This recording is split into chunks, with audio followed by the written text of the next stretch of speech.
Assalomu alaykum lider ko'rgan kanali obunachilari. Anchadan beri video qo'ymay qo'ygandim. Vaqt yo'ligi sababli. Xudo xolasa bugun video olishga vaqt bo'ldi.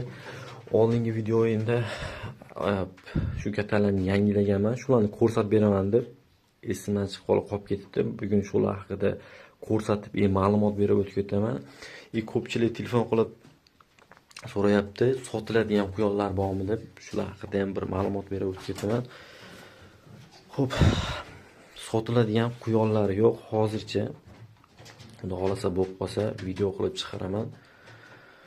Quyonni bollari ko'p edi, 20 ta 30 tachasini adashmasam bir haftacha oldin auksionga qo'yib sotib yubordim.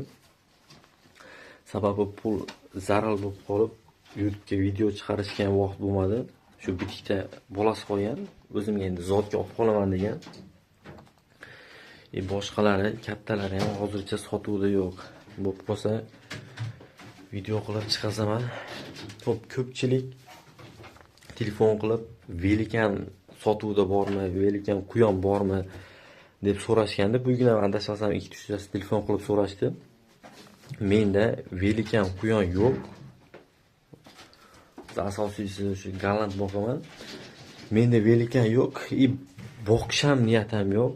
Sababi Velikan quyonni tozasi O'zbekistonda juda ham kam, bo'lsa ham sanoli odamda bor. O'zi Velikanga aslida o'zi qiziqmayman, qiziqqanimda ham boqishim qiyin. Sababi shu aytib o'tganimdek, O'zbekistonda Velikani tozalari juda ham kam. Ko'pchilik telefon qilib mendan Flander ham so'rashadi. Menda Flander yo'q. Xudo xolasa boqish niyat bor.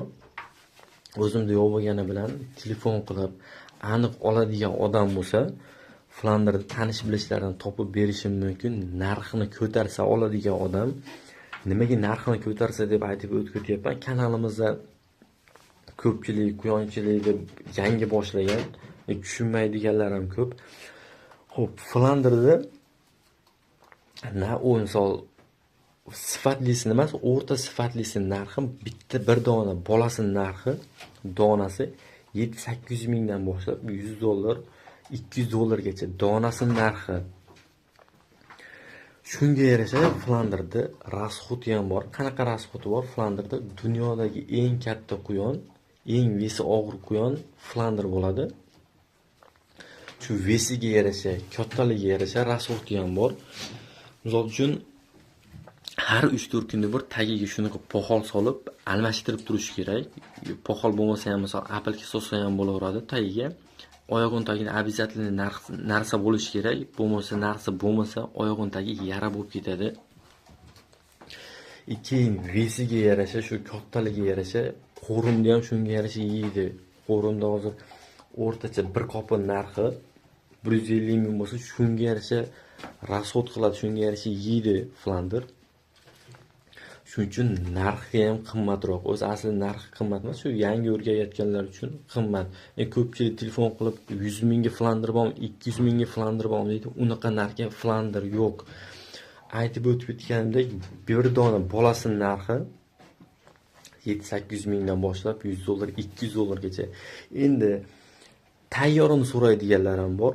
Flanderni o'rtacha tayyori narxi, misol qo'shib bola olaveradigan narxi, shu samkasini ham, samkasini ham narxi, samkasi ozgina qimmatroq yuradi, baribir o'rtasida katta farq yo'q. $200dan boshlab samkasi narxi ketaveradi, $500, $600, $1000gacha samkasini ham, sifatiga qarab. Sifati pastroq, shu $100, $200. Ko'pchilik telefon qilib shu yangi boshlayotganlar 100 ming, 200 mingga Flander bormi deb kamiga tayyorni so'raydi, lekin 100 ming, 200 mingga umuman Flander yo'q. Qayerdadir endi bozorlarda aldab sotishi mumkin, toza Flander deb 100 ming, 200 ming hech kim Flanderni tozasini sotmaydi. Keyin telefon qilib 20 minglik quyon bormi, 30 minglik quyon bormi deb so'raydigan odamlar ham ko'p, zot haqida tushunmaydigan odamlar. Menda boshqa videolarimda ham aytib o'tib o'tganman. Menda eng arzoni donasining narxi 100 mingdan boshlab sifatiga qarab 500 ming, 600 ming, 200-300 ming, 1 milliongacha qarab $100 ham bor, sifatiga qarab ketaveradi. Xo'p, qaysidir videoyimda shu zot haqida ma'lumot berib o'tib ketganman. Shu tushunmaganlar uchun men endi qo'limdan kelgancha ma'lumot berganman. Agarda tushunmaydiganlar, mendan boshqa zot haqida shu YouTube'da video qiladigan odamlar ham ko'p. Shularni endi bu gapim hammaga tegishli emas. Tushunmaydigan odamlarga tegishli. Unda ham shu boshqalarning videosini ko'rib ham zot haqida tushunmasanglar, shu xayolda shu 20 minglik quyon olaman, 30 minglik quyon olaman deb yurganlar uchun bitta maslahat. Hamma viloyatda o'zining bozori bor, shu tovuq, qo'y, mol sotadi, ularning ichida shu quyon ham sotadi. Shu bozorga chiqib 20 ming, 30 mingga shu sizlar aytgan narxga shunaqa bolalarini beradi. Endi yoshini aytyapman. Sifati bunaqa bo'lmaydi. Shunaqalarni beradi. 50 ming beraman desanglar, uylargacha olib kelib beradi. Shuni boqaverasizlar, lekin shu zotli quyonga nisbatan 1 yil boqsanglar ham, nima berib boqsanglar ham sifati bunaqa bo'lmaydi. Shu 50-60 minglik quyon bormi, 20-30 minglik quyon bormi deb so'raydiganlarga tegishli. Endi katalar haqida ma'lumot berib o'tib ketaman. Katalarni so'ragan odamlar ham bor edi, ko'rsating deb. Deyarli hamma katalarni o'zim yasaganman. Shu eng chekadagisini pulga olganman xolos. Arzon kelib qo'ygani uchun o'shancha pulga olganman. Agar qo'lingizdan kelsa, o'zingizlar yasasanglar anchalar arzonga tushadi. Quyon keta o'zi qimmat. Misol tayyorni olaman desanglar ham qimmat, noldan yasataman desanglar ham qimmatga tushadi.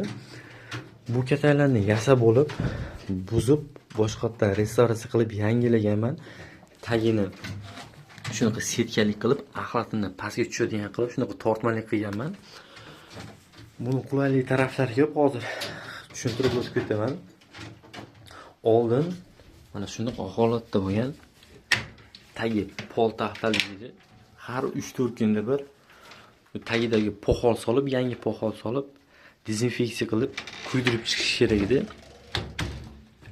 Har 3-4 kunda bir 2 soat vaqtim ketardi. O'sha katalarga endi ancha kam vaqtim ketyapti. Sababi axlatini pastga tushadigan qilib, shuni tortmani qilgandan keyin ancha vaqt tejaladi.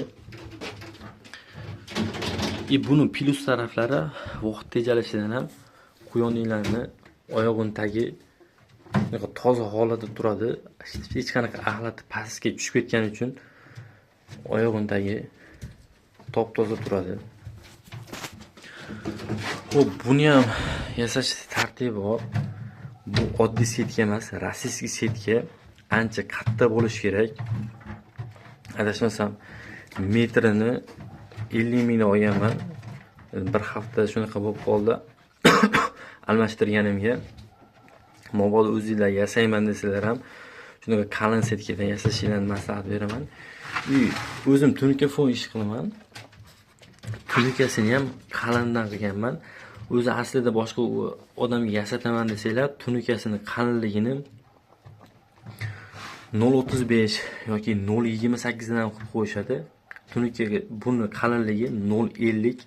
Tunuka qancha qalin bo'lsa, shuncha yaxshi. Uzoq vaqtga xizmat qiladi. Keyin chekasida обязательно chaki bo'ladi, bukilgan holatda. Chekasini germetigini shu ko'rayotgan bo'lsalar, germetik bor. Germetikini qalinroq qilish kerak, sababi axlatda suyuqlik pastga tushadigan bo'lsa, polga tushadigan bo'lsa, tagida ozgina polli bor, poli taxta bor. Polga tushadigan bo'lsa, hidlanib sasib ketadi. Shuning uchun germetikni bittasidan o'zimda ham germetikni ozgina kamroq bo'lib qolgan joylardan tagiga suv o'tyapti. Endi buni yuvib, quritib boshqatdan germetik qilib qo'yaman. Xo'p, savol bo'lishi mumkin.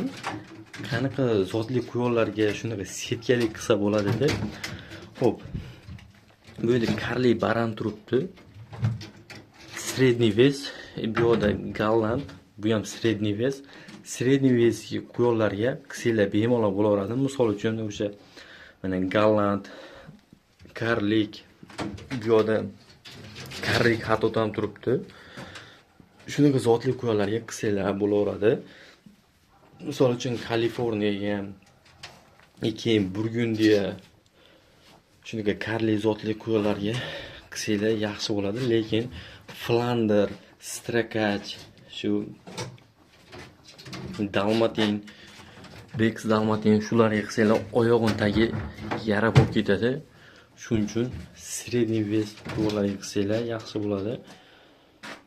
Video foydali bo'lgan bo'lsa, like bosib, podpiska bosib ketish esdan chiqmasin.